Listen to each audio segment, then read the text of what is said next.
پیارے بچوں، السلام علیکم۔ آج میں آپ کو ایک بہت ہی پیاری سی سبق آموز کہانی سناؤں گی۔ اس کہانی کی مصنفہ ہیں نگار نظر۔ یہ کہانی میں نے بہت عرصے پہلے پڑھی اور مجھے بہت ہی پسند آئی۔ میں چاہتی ہوں کہ آج میں یہ کہانی آپ کو بھی سناؤں۔ آپ کو یہ کہانی اچھی بھی لگے گی اور اس میں بہت پیارا سبق بھی موجود ہے۔ ایک دفعہ کا ذکر ہے کہ پاکستان کے ایک شہر کراچی میں گوچی اور اس کا بھائی ببلو رہتے تھے۔ وہ اپنے گھر کے نزدیک ایک پارک میں اپنے دوستوں علی اور سارا کے ساتھ کھیلا کرتے تھے۔ گوچی اکثر دیکھتی کہ کچھ بدتمیز بچے ٹافیاں، آئس کریم اور چپس کھا کر کاغذ زمین پر پھینک دیتے۔ کچھ اور بچے سوڈا واٹر کی خالی بوتلیں اور جوس کے خالی ڈبے بجائے کوڑے کے ڈرم میں ڈالنے کے ادھر ادھر پھینک رہے ہیں۔ ایک مرتبہ اسکول سے لوٹتے ہوئے بچوں کا بازار سے گزر ہوا۔ وہاں کا ماحول اور بھی خراب تھا۔ سارا جو فورن سے آئی ہوئی تھی کہنے لگی، یہاں تو لوگ ہر جگہ تھوکتے ہیں، توبہ توبہ، یہ بہت گندی عادت ہے، مجھے تو کراہت آتی ہے، یہ لوگ ایسا کیوں کرتے ہیں؟ گوچی، ببلو اور علی کے پاس اس کا کوئی جواب نہ تھا۔ سارا نے غور کیا کہ گاڑی میں بیٹھے لوگ کوڑا اور پھل کے چھلکے ہاتھ نکال کر باہر پھینک دیتے ہیں۔ اس صورتحال سے گوچی بھی بیزار ہوئی۔ وقت گزرتا گیا، ہر کوئی گندگی پھیلائے ہی جاتا تھا۔ صفائی کی کسی کو کوئی پرواہ نہ تھی۔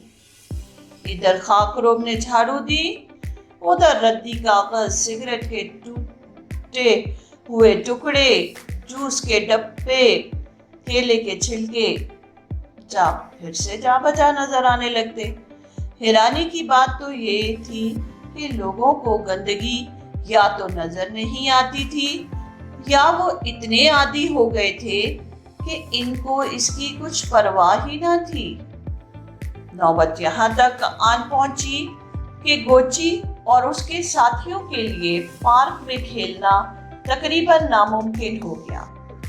گویا گندگی نے ان کا گھیراؤ کر لیا تھا اور کوڑا کرکٹ ایک آفت نما شکل میں ان کا پیچھا کرنے لگا۔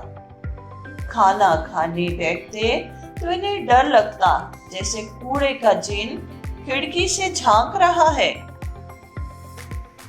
سوتے تو خواب میں بھیانک شکلیں بنائے کوڑے کا جن نظر آتا۔ گوچی نے ایک دن گوگی سے کہا، دیکھیے ہمارے طرف کتنا کوڑا کرکٹ ہے، یہ جن کی طرح پھیل رہا ہے، لوگ اس پہ غور نہیں کرتے، اور اگر کرتے ہیں تو اس کا کچھ حل کیوں نہیں نکالتے؟ واقعی گوگی نے کہا، کچھ کرنا چاہیے، لیکن پھر وہ اپنی گوناگو مصروفیات کی وجہ سے بھول گئے اور بات آئی گئی ہو گئی۔ ماحول بد سے بدتر ہوتا چلا گیا، بدبو برداشت سے باہر ہو گئی اور کوڑے کا جن بڑا ہوتا چلا گیا۔ گوچی، ببلو، علی اور سارا سب کو ایسے معلوم ہوتا جیسے کوڑے کا جن ایک خوفناک پہاڑ کی طرح ان کا پیچھا کر رہا ہے۔ جدھر جاتے، جہاں جاتے، سوتے، جاگتے، اٹھتے، بیٹھتے، وہ ان کے لیے جان کا عذاب بنا ہوا تھا، جس سے چھٹکارا حاصل کرنا بہت مشکل تھا۔ ایک دن کوڑے کے جن نے بچوں کا پیچھا کیا اور ان کے اوپر گلا سڑا کوڑا کرکٹ، پرانا بدبودار شربت اور سالن پھینکا۔ تنگ آ کر علی بولا، یہاں تو برا حال ہے، چلو کہیں دور چلے جائیں جہاں کا ماحول بہتر اور صاف ستھرا ہو۔ گوچی نے جواب دیا، مشورہ تو خوب ہے مگر جائیں گے کیسے؟ ببلو نے کہا کشتی کے ذریعے۔ سب بولے ٹھیک ہے، مگر پہلے کشتی تو حاصل کریں۔ جب بچوں نے منصوبہ سوچ لیا تو مل کر انہوں نے لکڑی کے تختے اکٹھے کیے اور پھر ان کو ٹھوک ٹھاک کر ایک خاصی مضبوط ٹیڑھی میڑھی کشتی بنا لی۔ چاروں نے مل کر کشتی کو ساحل سمندر تک پہنچایا۔ یہاں اگرچہ گھر اور بازار نہیں تھے، مگر سیر و تفریح کرنے والوں نے یہاں بھی خوب گندگی پھیلا رکھی تھی۔ ہر طرف پھٹے پرانے کاغذ، ٹوٹی بوتلیں، خالی ڈبے، سڑے پھلوں کے ٹکڑے اور چھلکے بکھرے ہوئے تھے۔ کوچی نے کہا باپ رے باپ، یہاں کا حال تو دیکھو، اس ساحل سمندر کا کیا مزہ، جہاں تیرنا اور نہانا بھی مشکل ہو رہا ہے۔ یہاں سے تو فوراً بھاگ چلو۔ لہٰذا چاروں نے اپنی چھوٹی سی کشتی میں بیٹھ کر کسی انجانے دور کے دیس کو چل پڑے۔ پپو چپو چلاتے چلاتے ان کے بازو تھک گئے تھے۔ کتنا ہی وقت گزر چکا تھا، وہ سمندر میں دور نکل گئے تھے۔ دفعتاً علی چلا اٹھا، وہ دیکھو کوئی جزیرہ نظر آ رہا ہے، ہم منزل تک پہنچنے والے ہیں۔ ابھی وہ خوشی منا ہی رہے تھے کہ پانی کی زوردار لہر آئی اور کشتی کو الٹا لیا۔ چاروں بچے پانی میں گرے اور گرتے گرتے ارد گرد کے سمندری مناظر کو دیکھتے جاتے تھے۔ بہت خوبصورت مناظر تھے، سیپیاں، رنگ برنگی چھوٹی بڑی مچھلیاں، پانی کے اندر اگے خوشنما پودے اور کورلز۔ یہ سب کچھ دیکھ کر کوچی، ببلو، علی اور سارا دنگ رہ گئے۔ آخر وہ سمندر کی تہہ تک جا پہنچے۔ ان کو ایک جل پری دکھائی دی، مگر یہ سمندری مخلوق ان بچوں کو دیکھ کر کچھ خوش نظر نہیں آئی۔ جل پری بچوں سے مخاطب ہو کر بولی، دیکھو تم زمین کے رہنے والوں نے ہمارا سمندر بھی کس قدر گندا کر دیا ہے۔ ساحل پر خود تو تفریح اور پکنک کرتے ہو اور سارا کچرا کوڑا ہمارے اوپر پھینک دیتے ہو۔ یہ دیکھو زنگالود، ٹین کے ڈبے، پرانے جوتے، ٹوٹی ہانڈیاں اور چمچے، پنکچر پہیے، سڑے آلو اور ٹماٹر۔ کسی نے تو یہ 20 سال پرانی گاڑی بھی پھینکی۔ ہمارے ماحول کو تم انسانوں نے کتنا بدنما بنا دیا ہے۔ جل پری بول رہی تھی اور اس کو غصہ بھی آ رہا تھا۔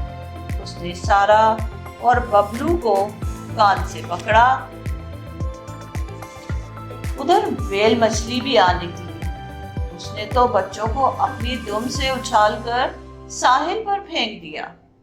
نیچے سے آواز آئی، ہمارے مسکن سے چلے جاؤ، تم نے ہمارے خوبصورت سمندر کو آلودہ کر دیا ہے، یہاں ہمارا جینا مشکل ہے۔ بچوں کو ذرا ہوش آیا تو سارا کہنے لگی، ہائے سمندر والے تو ہم سے بہت ہی خفا تھے۔ کوچی بولی، ہاں ان کی ناراضگی وجہ ہے۔ ببلو جو اس نئی جگہ کو پہچاننے کی کوشش کر رہا تھا بولا، دیکھو تو یہ کتنی اچھی اور صاف جگہ ہے۔ سب بولے، ہاں بھائی واقعی۔ ذرا سی دیر گزری کہ بچوں کو بہت سے جانوروں کی آوازیں سنائی دی۔